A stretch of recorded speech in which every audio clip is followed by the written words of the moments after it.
Lama diam, Verrell Bramasta akhirnya komentari tato Anggia Novita di punggung Ferry Irawan.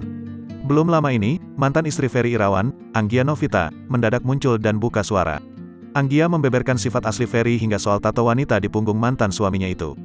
Tak disangka, Ferry memiliki tato bergambar wanita cantik di punggungnya.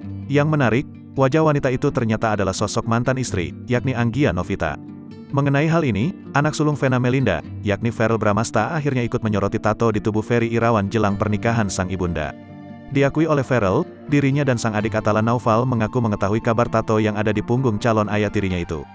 Dilansir dari YouTube Trans7 Lifestyle, baru-baru ini, Atala mengaku tak berani menguliknya pada Ferry Irawan.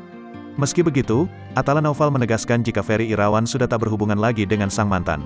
Tapi, setahu aku dia udah enggak kontak sama mantannya, ujarnya. Lantas bagaimana sikap Verrell Bramasta? Rupanya, Verrell Bramasta lebih menyerahkan keputusan tato Ferry Irawan kepada sang ibu. Kita sebagai anak, kita menginginkan yang terbaik untuk orang tua kita. Jadi, kalau mama sudah yakin sama keputusannya, ya kita hanya bisa mendoakan dan mensupport, kata Verrell Bramasta. Menurut mantan Natasha Wilona itu, Ferry Irawan memiliki karakter yang baik dan komitmen yang kuat untuk menikahi Vena Melinda.